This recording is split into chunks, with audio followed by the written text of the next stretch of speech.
ಗಂಗಾವತಿ ನಗರದ ಸರ್ಕಾರಿ ಪದವಿ ಪೂರ್ವ ಕಾಲೇಜಿನ ಆವರಣದಲ್ಲಿರುವ ಶ್ರೀ ಜ್ಞಾನ ಸಿದ್ಧಿ ವಿನಾಯಕ ದೇವಸ್ಥಾನದ 4ನೇ ವರ್ಷದ ವಾರ್ಷಿಕೋತ್ಸವದ ಪ್ರಯುಕ್ತ ದಿನಾಂಕ 25ರಂದು ಸೋಮವಾರ ವಿಶೇಷ ಧಾರ್ಮಿಕ ಪೂಜಾ ಕಾರ್ಯಕ್ರಮಗಳನ್ನು ಆಯೋಜಿಸಲಾಗಿದೆ ಎಂದು ದೇವಸ್ಥಾನ ಸಮಿತಿಯ ಅಧ್ಯಕ್ಷ ಶರಣಬಸಪ್ಪ ಸೇರಿದಂತೆ ಅಲ್ಲಿನ ವಾಹನ ಚಾಲಕರ ಮತ್ತು ಮಾಲೀಕರ ಸದಸ್ಯರುಗಳು ಹೇಳಿದರು. ಅವರು ಶನಿವಾರದಂದು ಮಾಧ್ಯಮದೊಂದಿಗೆ ಮಾತನಾಡಿ, ಪ್ರತಿ ವರ್ಷದಂತೆ ಈ ವರ್ಷವೂ ಸಹ ಭಾದ್ರಪದ ಮಾಸದ ಸೋಮವಾರದಂದು ಶ್ರೀ ಜ್ಞಾನಸಿದ್ಧಿ ವಿನಾಯಕ ದೇವಸ್ಥಾನದಲ್ಲಿ ಶ್ರೀ ವಿನಾಯಕನಿಗೆ ಜಲಾಭಿಷೇಕ, ಪಂಚಾಮೃತ ಅಭಿಷೇಕ, ಅಷ್ಟೋತ್ತರ ಪಾರಾಯಣ ಸೇರಿದಂತೆ ಮತ್ತಿತರ ಪೂಜಾ ಕಾರ್ಯಕ್ರಮಗಳನ್ನು ಆಯೋಜಿಸಲಾಗಿದ್ದು, ಈ ಕಾರ್ಯಕ್ರಮಕ್ಕೆ ಸುಳೇಕಲ್ ಬೃಹನ್ ಮಠದ ಶ್ರೀ ವೇದಮೂರ್ತಿ ಭುವನೇಶ್ವರ ತಾತನವರು, ಕಲ್ಮಠದ ಡಾ ಕೊಟ್ಟೂರು ಮಹಾಸ್ವಾಮಿಗಳು ಸೇರಿದಂತೆ ಶಾಸಕ ಗಾಲಿ ಜನಾರ್ದನ್ ರೆಡ್ಡಿ, ಮಾಜಿ ಶಾಸಕ ಪರಣ್ಣ ಮುನಾವಳಿ ಸೇರಿದಂತೆ ರಾಜಕೀಯ ಮುಖಂಡರು, ಸಂಘ ಸಂಸ್ಥೆಗಳ ಪದಾಧಿಕಾರಿಗಳು ಹಾಗೂ ಸಾರ್ವಜನಿಕರು ಭಾಗವಹಿಸಲಿದ್ದು, ಇದೇ ಸಂದರ್ಭದಲ್ಲಿ ಸಮಾಜ ಸೇವಕ ಹಾಗೂ ಲಯನ್ಸ್ ಕ್ಲಬ್ನ ಅಧ್ಯಕ್ಷ ಡಾ ಶಿವಕುಮಾರ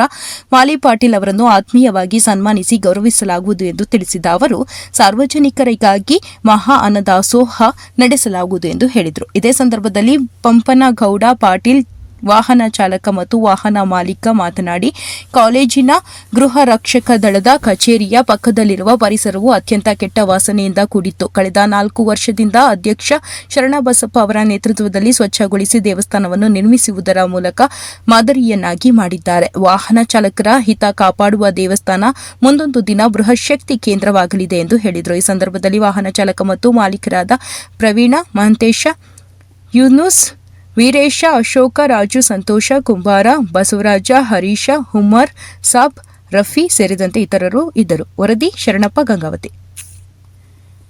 ಆವರಣ ಇದು 4 ವರ್ಷ ಹಿಂದಗಡೆ ಈ ಪ್ಲೇಸ್ ನೋಡಾಗಿದ್ದಿಲ್ಲ, ಗಲೀಜು ಮಾಡ್ತಾಯಿದ್ರು, ಅಸಭ್ಯತನ, ಇಲ್ಲೆಲ್ಲ ಮೂತ್ರ ವಿಸರ್ಜನೆ ಎಲ್ಲ ಅಸಭ್ಯವಾಗಿ ಮಾಡ್ತಾಯಿದ್ರು. ಈಗ ವರ್ಷದಂತೆ ಇಂಪ್ರೂವ್ಮೆಂಟ್ ಆಗಿದೆ. ಶರಣಪ್ಪನವರ ನೇತೃತ್ವದಿಂದ ಸಾರ್ವಜನಿಕರಿಂದ ಸಹಪಾಠಿಗಳಿಂದ ಇಲ್ಲಿ ವಾಹನ ಮಾಲೀಕರಾಗ್ಬೋದು, ವಾಹನ ಚಾಲಕರಾಗ್ಬೋದು, ಸರ್ವ ಜನರಿಂದ ಒಳ್ಳೆಯ ಕೆಲಸ ಆಗ್ತಿದೆ. ವರ್ಷಕ್ಕಿಂತ ಭಗವಂತನ ಆಶೀರ್ವಾದದಿಂದ ಒಳ್ಳೆಯ ನೀಟ್ನೆಸ್ ಚೆನ್ನಾಗಿ ಆಗ್ತಾಯಿದೆ. ಹಾಗೂ ಇದಕ್ಕೆಲ್ಲ ಸಹಪಾಠಿಯಾದಂಥ ಶರಣಪ್ಪನವರು, ಆಮೇಲೆ ಚಾಲಕರು, ಓನರ್ಗಳು, ಸಾರ್ವಜನಿಕರಿಂದ ಒಳ್ಳೆಯ ಕೆಲಸ ಆಗ್ತಿದೆ. ಇನ್ನು ಪ್ರತಿ ವರ್ಷವೂ ಚೆನ್ನಾಗಿ ವಾತಾವರಣದಲ್ಲಿ ಮಳೆ ಬರಲಿ, ಏನೇ ಬರಲಿ, ಸ್ವಲ್ಪ ಶೆಡ್ಡಿನ ವ್ಯವಸ್ಥೆ ನಡೆದಿದೆ. ಈ ವರ್ಷ 4ನೇ ವರ್ಷ, ಇನ್ನು ಮುಂದಿನ ವರ್ಷ ಹೆಚ್ಚಿನ ಪ್ರಮಾಣ ಬೆಳೀಲಿ ಅಂತ ಭಗವಂತನ ಹತ್ರ ಕೋರ್ಬೇಕು. ಇದರಲ್ಲಿ ವಿನಂತಿಸಿಕೊಳ್ಳುತ್ತಿದ್ದೇನೆ. ಇದೇ ಸೋಮವಾರದಂದು ಜ್ಞಾನಸಿದ್ಧಿ ವಿನಾಯಕ ದೇವಸ್ಥಾನದಲ್ಲಿ ಅಭಿಷೇಕ ಇರುತ್ತದೆ. ಬೆಳಗ್ಗೆ ಬೇಗ ಇರುತ್ತದೆ. ಬೇಗ ಮುಗಿದ ತಕ್ಷಣ ಮಧ್ಯಾಹ್ನ 12:30ಕ್ಕೆ ಮಹಾಪ್ರಸಾದ ಸ್ಟಾರ್ಟ್ ಆಗುತ್ತದೆ. 3:30ವರೆಗೆ ಪ್ರಸಾದ ಇರುತ್ತದೆ. ಸಾರ್ವಜನಿಕರು ಎಲ್ಲರೂ ಬಂದು ಸಹಕರಿಸಬೇಕೆಂದು ವಿನಂತಿ. ಆಮೇಲೆ ಸುಮಾರು ಈಗ ಶೆಡ್ ಹಾಕೋದು ಎಲ್ಲ ಕಾರ್ಯಕ್ರಮ ಎಲ್ಲ 1.5 ಲಕ್ಷ ತನಕ ಖರ್ಚು ಬರ್ತದೆ. ಎಲ್ಲರ ಸಹಪಾಠಿಗಳು ಸಹಕರಿಸಬೇಕಾಗಿ ವಿನಂತಿ. ಮಹಾಪ್ರಸಾದವನ್ನು ಸ್ವೀಕರಿಸಿ ಒಳ್ಳೆಯ ಆರಾಧನೆ ಮಾಡಲಿ ಅಂತ. ಜ್ಞಾನಸಿದ್ಧಿ ವಿನಾಯಕ ದೇವಸ್ಥಾನದ 4ನೇ ವಾರ್ಷಿಕೋತ್ಸವದ ಅಂಗವಾಗಿ ಪ್ರತಿ ವರ್ಷದಂತೆ ಕೂಡ ಈ ವರ್ಷ ಕೂಡ ಅನ್ನದಾನ ಕಾರ್ಯಕ್ರಮ ಮಾಡಲಾಗುತ್ತಿದೆ.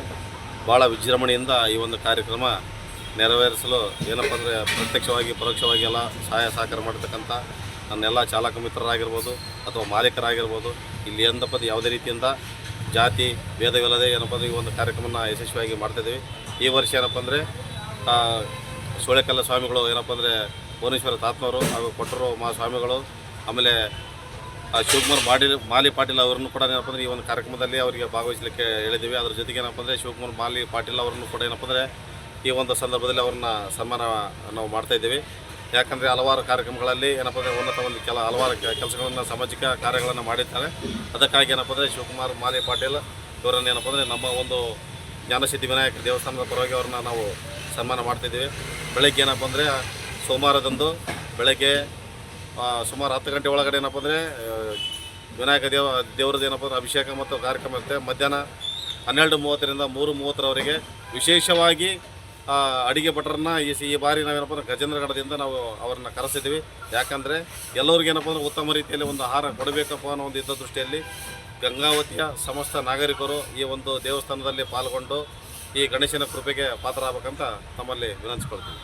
ಆಮೇಲೆ ಇದೇ ರೀತಿಯಾಗಿ ಏನಪ್ಪ ಅಂದರೆ ಮಾಜಿ ಶಾಸಕರು, ಆಮೇಲೆ ಶಾಸಕರು, ಹಲವಾರು ಜನಪ್ರತಿನಿಧಿಗಳು, ಅದೇ ರೀತಿಯಾಗಿ ಹಲವಾರು ಸಂಘ ಸಂಸ್ಥೆಗಳ ಸಂಪೂರ್ಣವಾಗಿ ಇದರಲ್ಲಿ ಭಾಗವಹಿಸಲು ಇಚ್ಛಿಸಿದ್ದಾರೆ. ನಾವು ಕೂಡ ಏನಪ್ಪ ಅಂದರೆ ಪ್ರತ್ಯಕ್ಷವಾಗಿ ಪರೋಕ್ಷವಾಗಿ ಅವರಿಗೆ ಕಂಡು ನಾವು ಏನಪ್ಪ ಅಂದರೆ ಈ ಒಂದು ಕಾರ್ಯಕ್ರಮಕ್ಕೆ ಆಗಮಿಸಲು ನಾವು ಕೋರಿದ್ದೀವಿ.